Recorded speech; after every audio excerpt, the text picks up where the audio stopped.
Hebreus capítulo 12, verso 1 e 2, e refletir um pouco, que o Senhor fale aos nossos corações. Portanto, também nós, rodeados de tão grande nuvem de testemunhas, depois de eliminar tudo o que nos impede de prosseguir e o pecado que nos assedia, corramos com perseverança a corrida que nos está proposta, fixando os olhos em Jesus, o autor e consumador da nossa fé, o qual, por causa da alegria que lhe estava proposta, suportou a cruz, não fazendo caso da vergonha que sofreu, e está assentado à direita do trono de Deus. Amém?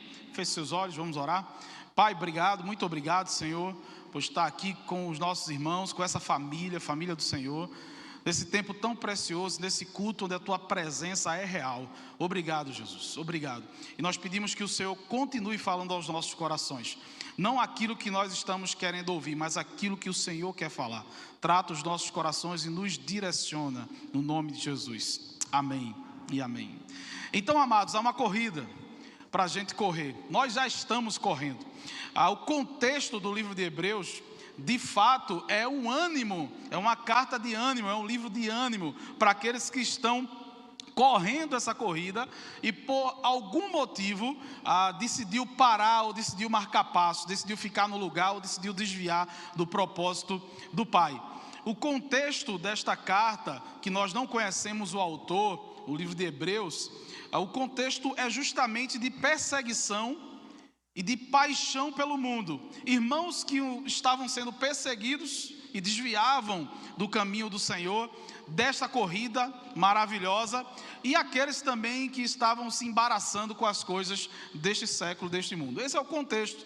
Então o escritor, inspirado por Deus, traz conselhos para aqueles irmãos.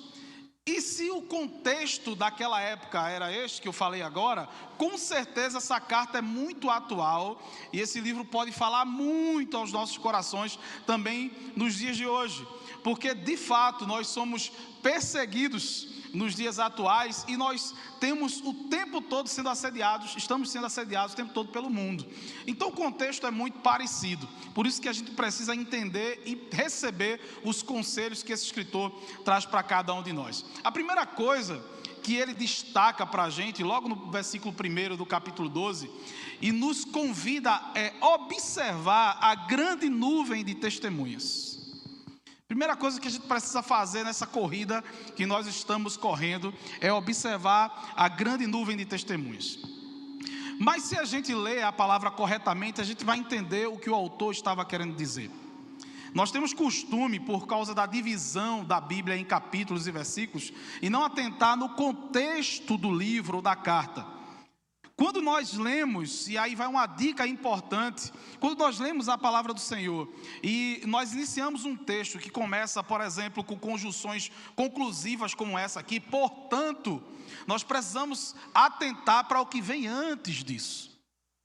Então, o que vem antes desse, portanto, é o capítulo 11, muito conhecido como a galeria dos heróis da fé. E se nós desassociarmos o capítulo 12 do capítulo 11, nós não vamos entender. Então já vi por vezes muita gente pregando que essa grande nuvem de testemunhas que está nos rodeando nessa corrida são as pessoas que estão nos vendo, e muitas delas às vezes querendo nos fazer cair ou querendo nos ver cair. Não, irmãos, não são essas testemunhas aí. As testemunhas são outras, inclusive a própria expressão testemunha no original grego quer dizer mártir, aquele que se entrega por uma causa. Atos capítulo 1, versículo 8, por exemplo, o convite para nós, quando o Espírito Santo vai ser derramado, está sendo prometido para ser derramado para cada um de nós, ou por cada um de nós, a expressão é: vocês receberão poder ao descer sobre vocês o Espírito Santo, e serão minhas testemunhas, ou seja, vocês serão convidados a estarem testemunhando, a estarem morrendo por uma causa que vocês receberam. Então a primeira coisa que a gente precisa saber aqui é que nós não somos chamados para dar testemunho, nós somos chamados para ser testemunha. A igreja, durante muito tempo, entendeu que o convite do evangelho é para dar um bom testemunho. Então a igreja fica preocupada muito mais com uma questão moral e ética do que de fato morrer pela causa do evangelho. Então o Senhor Jesus, ele não está nos chamando em momento nenhum para dar um bom testemunho. Ele está nos chamando para ser testemunhas, para poder entregar a nossa vida. É algo muito além, muito além. E aqui o contexto de Hebreus capítulo 11, para depois vir a conclusão de Hebreus capítulo 12, fala dessa galeria de vários heróis da fé, de homens e mulheres de Deus que se entregaram pela obra do Senhor. A gente, se você voltar para o capítulo 11, você vai ver um pouquinho a citação aí de Abel, de Enoque, de Noé, Abraão, de Sara, de Isaac, de Jacó, de José, de Moisés, de Raabe.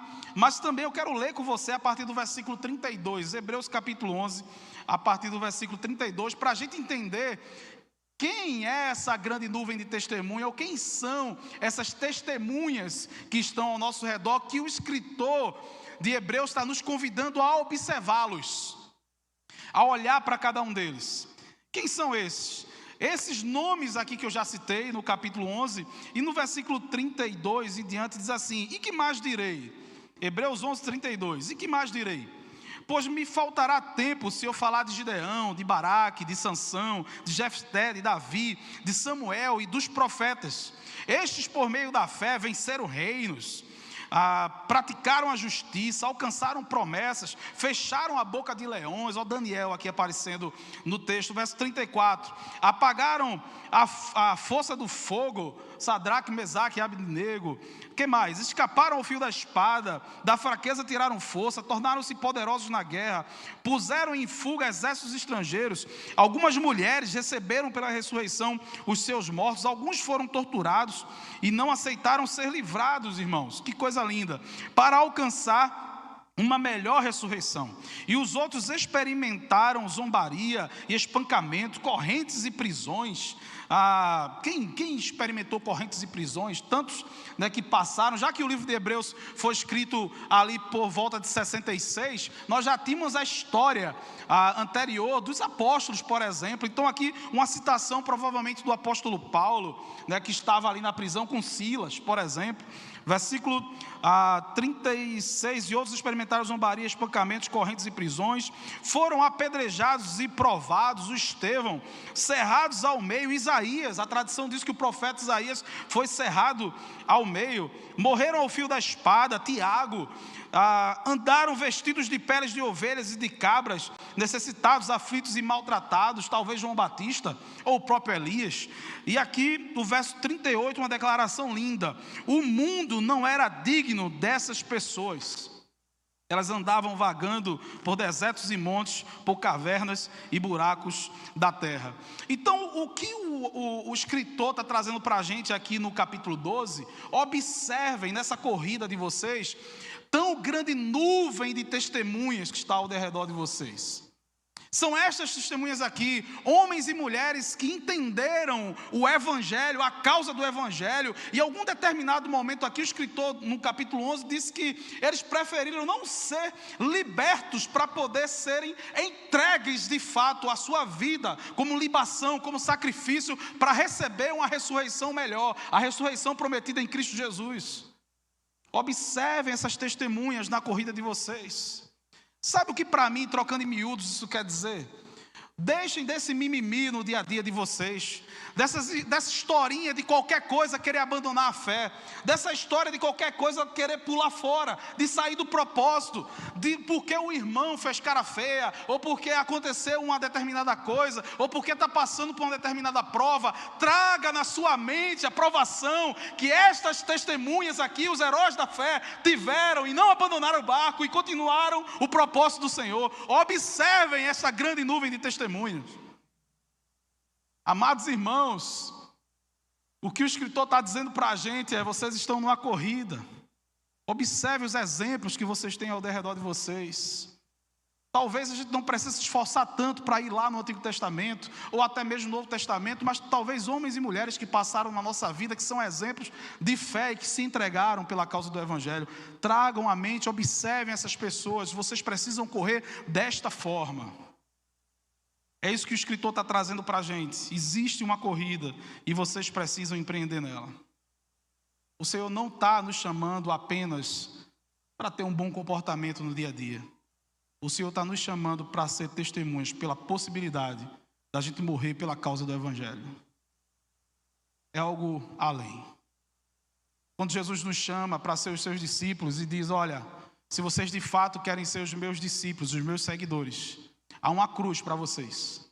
Peguem ela dia a dia, mortifiquem. A cruz é o instrumento que o Senhor nos dá para mortificar a nossa carne no dia a dia. E aí você pode me seguir. Seja uma testemunha, seja um mártir. Mortifique a sua vontade, o seu eu no dia a dia com a cruz. E ao fim dessa crucificação, receba a ressurreição em Jesus. É isso que o escritor está dizendo para a gente. E aí vem outro conselho. Além de observar essa grande nuvem de testemunhos, o escritor também diz assim, deixe os embaraços, em uma tradução mais antiga. Deixe os embaraços. Deixa tudo aquilo que está te paralisando. Um camarada, quando vai empreender numa corrida, um corredor profissional, ele vai se preparar e ele vai tentar se livrar de todo peso prejudicial, peso extra, peso desnecessário. Tanto seja lá da sua massa corpórea, como também da própria vestimenta, do próprio calçado adequado. Ele vai ficar o mais leve possível para poder correr a sua corrida e ser bem sucedido. O que o escritor está querendo nos convidar a observar, a refletir é quais são os embaraços, o que é que tem paralisado a gente, o que é que tem feito a gente marcar passo, o que é que tem feito a gente talvez até correr, mas com muito peso. Com muito peso. Porque, amados irmãos, a caminhada com Cristo, e aí na profecia do Isaías, é correr e não se fatigar. É caminhar e não se cansar.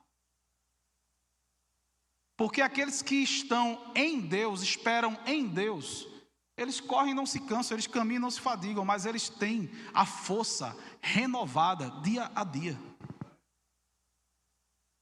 Porque é cansativo sim vir hoje de manhã, servir aqui o pão da vida para as pessoas, cansa o físico. Mas o testemunho de cada irmão que participa é, nós saímos daqui renovados. Amém? É cansativo para o físico servir ao Senhor no dia a dia, servir pessoas. Mas toda vez que a gente serve, nós somos renovados. Ele está dizendo, deixa os embaraços, deixa tudo aquilo que está causando um peso, deixa tudo aquilo que está te paralisando. E é bem interessante a gente pensar aqui, porque ele separa. Talvez você esteja pensando, talvez seja pecado que esteja me paralisando, talvez seja, mas neste momento aqui o escritor não está falando necessariamente de pecado. Tanto é que ele separa, ele fala, deixa os embaraços, ou tudo aquilo que está causando um peso, mas deixe também o pecado. Ele separa pecado de embaraço. Então talvez embaraço sejam coisas que não sejam pecados, mas está nos atrapalhando. Coisa que você olha assim e fala, não, isso não é um pecado, isso não me tira do propósito, mas está deixando você lento, você não consegue avançar. Talvez o seu passado, que faz com que você fique o tempo todo olhando para trás e virando estátua de sal, paralisando. Talvez coisas que você ainda precisa resolver e deixar aí e parar com isso para poder avançar para o alvo. O que é que o Senhor está tratando no teu coração nessa noite? Eu não sei, mas deixa o Espírito Santo ministrar o seu coração. E deixa Ele tirar todo o peso, tirar você do embaraço para que você consiga correr com leveza toda a corrida que lhe está proposta. E o escritor continua e ele nos dá outro conselho, deixe também o pecado. Deixe o pecado. Observem a grande nuvem de testemunhos, os exemplos que vocês têm. Deixem os embaraços, tudo que está paralisando vocês, mas deixem também o pecado. A expressão grega para pecado, amatia, ela quer dizer errar o alvo, ou tirar os olhos do alvo. O nosso alvo é Cristo. Tudo aquilo que faz com que a gente tire os olhos de Jesus é pecado. Então não pense você que o pecado ele é resumido numa prática ética e comportamental no dia a dia. Mas tudo aquilo que está tirando você do propósito de Cristo, de olhar para Jesus, tudo isso é pecado. O que o escritor está dizendo é: realinhe o olhar de vocês, continuem olhando para Jesus. Se em algum momento dessa corrida vocês tiraram os olhos de Jesus, voltem os olhos para Ele. Olhem para Jesus. Vocês que desceram as águas hoje, vocês vão ser o tempo todo tentados para tirar os olhos de Jesus. Mas só a vida nele, só a beleza nele, só a satisfação em Jesus. Porque Jesus é o único que pode nos levar até o Pai e resolver a nossa carência de paternidade. Ele é o único que pode nos conduzir até o Pai e fazer com que a gente seja abraçado pelo Pai. E aí sim a gente é resolvido. Nós compartilhamos isso de forma bem rápida hoje no Pão da Vida.